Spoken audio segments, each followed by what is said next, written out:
O recibo do lixo cada vez ven máis caro. Pero por que? A resposta está nunha lei de 2022. Esta nova normativa obriga a todos os concellos con máis de 5.000 habitantes a cobrar un novo imposto polo tratamento do lixo. E en Galicia hai máis dun cento de municipios que cumpren esta condición. A lei forza aos concellos a seguir o principio quen contamina, paga. Deben trasladar todo o custo da xestión dos refugallos a quen nos xera, é dicir, aos fogares e aos negocios. A idea é que quen máis lixo produce máis debe pagar, pero cada concello pode aplicar a súa propia vara de medir. E aquí chega a polémica. Algúns municipios calculan canto contamina un fogar ou unha tenda dependendo do seu valor catastral. Outros, segundo a auga que consuman. Tamén pode variar dependendo da localización e do tipo de actividade. A cousa complícase máis coas deputacións e as mancomunidades, ás que algúns concellos ceden a xestión dos residuos. E hai casos nos que a aprobación das novas taxas trae importantes subas, como no caso da mancomunidade do Morrazo. Sexa como sexa, os concellos galegos deben aplicar esta nova lei, e quen pagará un carecemento de tratar o lixo serán os veciños. Veciños, como a eses cos que ti te atopas, Rocío Padín, que denuncian que este tarifazo, como eles o denominan, os pode abocar incluso o peche, Rocío.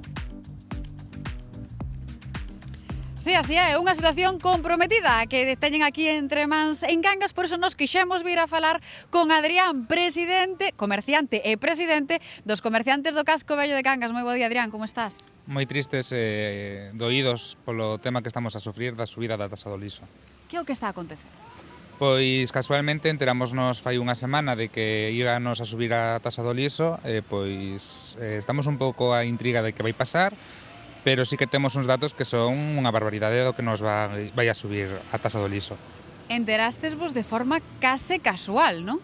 Sí, enterámonos realmente un día festivo de domingo e casualmente por terceiros enterámonos de que iban a subir a taxa do lixo.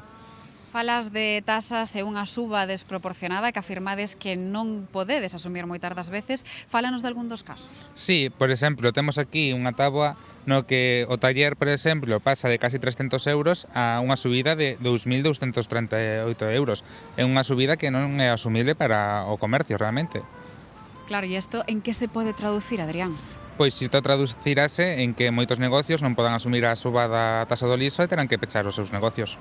O tecido empresarial de aquí de Cangas tradúcese un tecido maiormente de pequeno comercio, non? Sí, son pequenas empresas, autónomos, e claro, esta subida o que vai facer é que moitos negocios non poidan asumir esta subida. Falamos de negocios con uns marxes xa moi axustados, no momento no que nos suben unha das tasas como é a do lixo, pois eso, tedes que reflectilo nos prezos dos servizos que prestades. Sí, claro, isto que vai incrementar é a subida da tasa dos negocios no servicio e nos produtos que vai ofrecer os seus clientes. Claro, por eso, ante o medo a ter que pechar posiblemente a porta, decidiches organizarvos. Sí, nos dende a semana pasada, cando xa nos enteramos desta subida, leímos o orzamento que se presentou, coa desproporcionalidade das tasas de subida, pois decidimos mobilizarnos nos comercios e temos unhas follas para firmar os clientes de Cangas para que nos apoien nas alegacións que vamos presentar para intentar frear un pouco esta subida. Claro, unha subida que afirmades que non só afecta aos negocios, senón tamén ás vivendas de aquí do tecido de Cangas, e que en moitos casos pois vos pon entre a espada e a parede, literalmente. Sí, realmente que é unha subida desproporcionada. Xa nas casas é un 85% de subida e nos negocios hai máis do 100%, o sea, o que incrementa máis do dobre dos prezos que temos hasta agora nos negocios. Pois Adrián, moitísimas grazas por atendernos. Xa saben vostedes que aquí no Termómetro intentamos tamén optar por escoitar a outra parte e puxémonos en contacto cas autoridades competentes, pero estas rexeitaron a chamada do Termómetro. Grazas, Rocío. Bueno, pois aí está a situación no Morrazo en xeral, porque o explicaba moi ben aí Bernardo, dicir isto é a lei, o que di que os concellos teñen que empezar a xestionar o lixo ca premisa de, non, que máis lixo produce, máis paga, non, Patricia?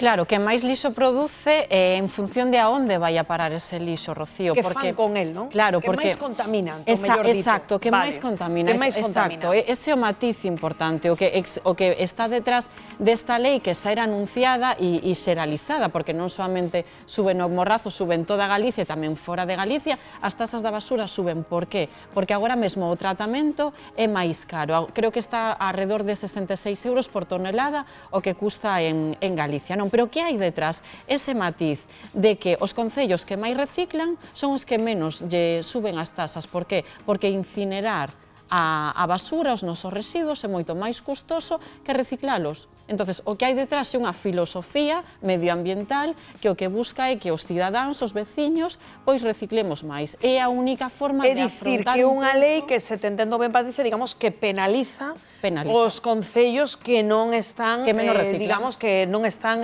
reciclando. Esa é a filosofía que está detrás das leis en Bruselas e no goberno Carla? español. A ver, esa é unha interpretación de unha lei, pero non é interpretas necesariamente a filosofía que está detrás.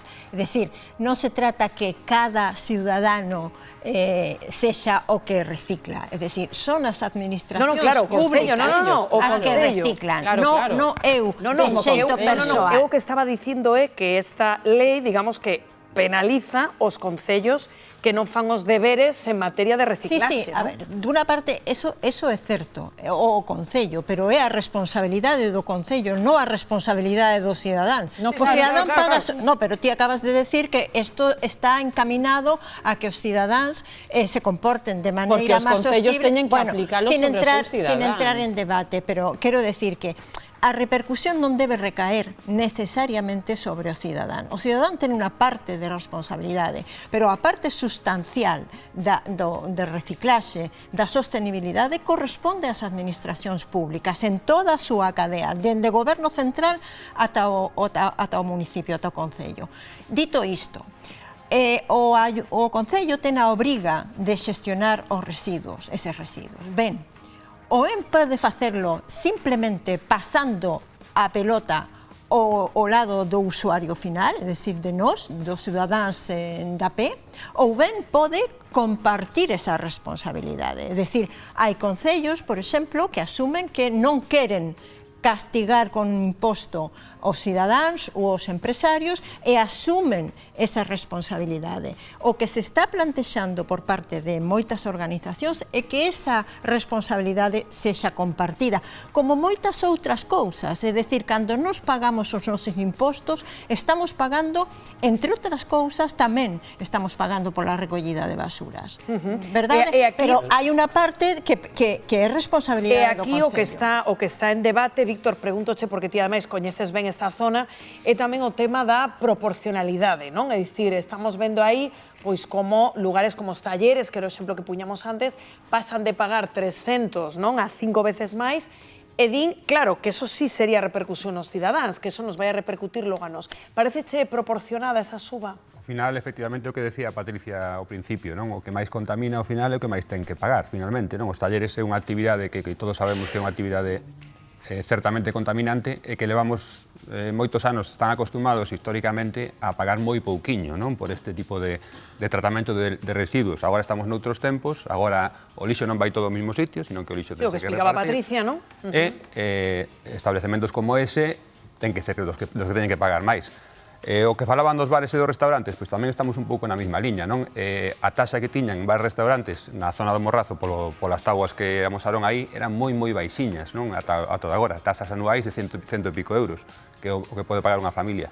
Eu penso que unha suba é precisa, hai que ter en conta que tamén os cidadáns, os empresarios, os autónomos teñen o seu dereito a protestar, pero penso que os niveles que estaba ata agora nesa zona do Morrazo eran moi baixiños e non axustados á realidade. Precisa, di Víctor, esta suba, Xosantón, ti como ves? A ver, eu entendendo o que se dixo ata agora, non, e que hai parte de razón en eso, hai algo que está sin resolver.